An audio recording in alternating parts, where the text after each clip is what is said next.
আমার জায়গায় মায়ের কবর, তাই না? আমি আমার ঘরটা বাড়াবো, বিলারটা পরে কবরের উপর, আমি কবরটা রাখুম না। এই কবরটা আমি ভাই তোমার পায়ে পড়ি ভাই, মায়ের কবরটা এখান থেকে উঠে ওঠা ভাই। ভাই তোমার যা লাগে আমি দিব, কিন্তু মায়ের কবরটাই তুমি এরকম বড় পাপ করো না ভাই।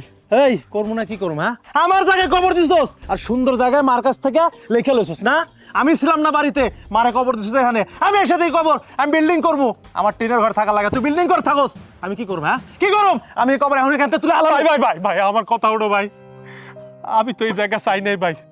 মা তো মরার আগে ওসিয়ত করে গেছিল যে বাবারে আমি যদি মারা যাই, যেই ভিডিতে আমি ছিলাম সেই ভিডির সামনে যেন আমার লাশটা কবর দেওয়া হয়। মা নিজে ওসিয়ত করে গেছিল ভাই, আর আমারে যে জায়গা দিয়েছে সেটা তো মাঠের ভিতরে।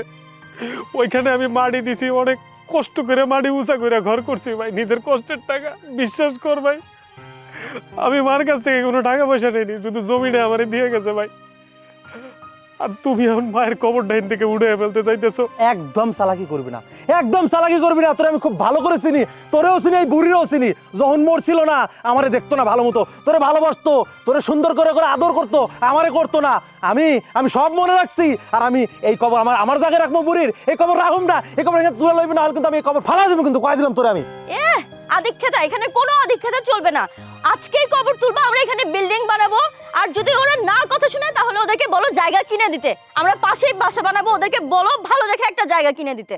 ভাবি কেমন কথা কইতাছেন আপনি? ভুইলা যায় না, কবরে যে হুয়ে আছে হ্যাঁ কিন্তু আপনার শাশুড়ি। তাছাড়া হ্যাঁ কোনো সময় আম করে পোলার বইয়ের মতো দেখে নাই, নিজের মাইয়ার মতো আদর যত্ন করছে। আর তাছাড়া এইটা তো হ্যাঁ জামাই ভিটা বাড়ি, হ্যাঁ শেষ ইচ্ছে আমরা এই জায়গায় হ্যাঁ দাপন করছে, এটা তো অজানা না।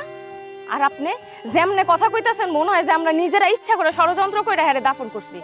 আরে কবরে শুয়ে আছে একটা ব্যক্তি, তারে নিয়ে যেমনে কথা কইতাছেন মনে হইতাছে শয়তান আপনাগো কুমন্ত্রণা দিতাছে।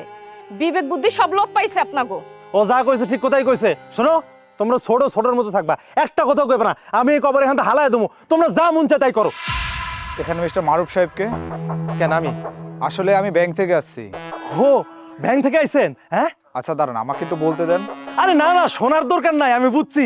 মা ব্যাংকে টাকা রাখছিল, দেন আমার দেন, আমি বড় পোলা। এই যে মা মারা গেছে, এই দেখেন কবরটা কিভাবে আউলা চাউলা হয়ে আছে। টাকাগুলো আমারে দেন, কবর সুন্দর করে আমি পাকা করুন, বুঝছেন? পাকা কইরা মারে সুন্দরভাবে রাখুন। টাকাগুলো আমারে দেন, আমারে দেন। ছোট ভাই ওরা দিয়ে না, নেশা পানি করে নষ্ট করে ফেলাবে। দেন দেন ভাই, আমারে দেন। আপনি কিছুই বুঝতে পারেন না, আপনি আমার কথাটা শুনেন। আপনার মা মৃত্যুবরণ করার আগে আমাদের ব্যাংক থেকে কিছু ঋণ নিয়েছিল, এবং তার যে এখানের সয় সম্পত্তির দলিল এটা আমাদের কাছে আমানত রাখছিল। তো আপনার মা দেখতেছি কিছুদিন যাবত এই যে আপনার ব্যাংকের ঋণ, তারপরে আপনার এই যে সয় সম্পত্তির দলিল, এগুলো কিছুই আনতে যায় না এবং টাকাও দিতে যায় না। তো আমরা খোঁজখবর নিতেলাম তিনি কি আসলে জীবিত আছে না মৃত আছে, কিন্তু আমি নিজ চোখে এসে দেখলাম যে আসলে তিনি মৃত্যুবরণ করছে। তো আসলে আপনার মা যে ব্যাংক থেকে ঋণ নিচ্ছে, এই ঋণটা কে পরিশোধ করবেন আপনাদের ভিতরে? ওই বুড়ির ঋণ আমি শোধ করতে পারবো না, ওই যে ছোটবেলা ও শোধ করবো। ওর অনেক টাকা পয়সা দিচ্ছে, কারণ ছোটবেলায় ওরা অনেক ভালোবাসতো, বুঝছেন? ওরা সবকিছু দিয়ে গেছে, ভালো জায়গাও দিয়ে গেছে ওর কাছ থেকে। আমি কিচ্ছু দিতে পারবো না, জানতো ভাই এখান থেকে। বুঝছি বুঝছি, আসলে আমি এতক্ষণ যেটা করেছি এটা পুরোটাই একটা নাটক ছিল। তো আসলে আপনার মা ব্যাংক থেকে কোনো ঋণও নেয় না, এবং আমাদের কাছে দলিলটা রাখছে, এটা বাস্তব। আপনার মা আমাদের কাছে প্রায় 10 লক্ষ টাকার মতন আমাদের ব্যাংকে জমা রাখছিল। তো ওই টাকাটা আমি আপনাদেরকে ফেরত দিতে আসলাম। তো আমি এসে আসলে দেখতে চাইছিলাম যে এখানে কে আসলে ভালো, কার কাছে দিলে টাকাটা সেফ থাকবে।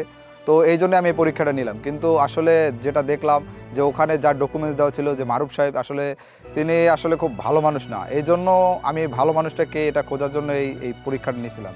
তো এখানে দেখলাম যে আসলে তার ছোট ছেলে মেঘ সাহেবই ভালো। তো আসলে আমি এই যে টাকাটাও নিয়েছি, এই যে, আর এই যে দলিলটা। তো আসলে আমার যেটা দায়িত্ব ছিল আমি এটা কমপ্লিট করলাম। তবে আমি আপনার উপর এইটুকু বিশ্বাস পাই যে আপনি এই টাকাটা ভালোর পথে ব্যয় করবেন। তো ভালো থাকেন, আমি আসি। আসসালামু আলাইকুম। ওয়ালাইকুম আসসালাম। ভাই এই যে লাও টাকা আর দলিল ভাই, তুমি সব কিছু লয়ে যাও ভাই। তো আমার মায়ের কবরটা এর থেকে সরাও না ভাই, এত বড় পাপ করো না ভাই। আমি তোমার অনেক ভালোবাসি ভাই। তুমি মায়ের কবরে হাত দিলে ভাই তুমি জয়লা পুরে শেষ হয়ে যাবা ভাই, দোজকে যাবা। তুমি আমার মায়ের কবরটা ভিক্ষা দাও ভাই, এর থেকে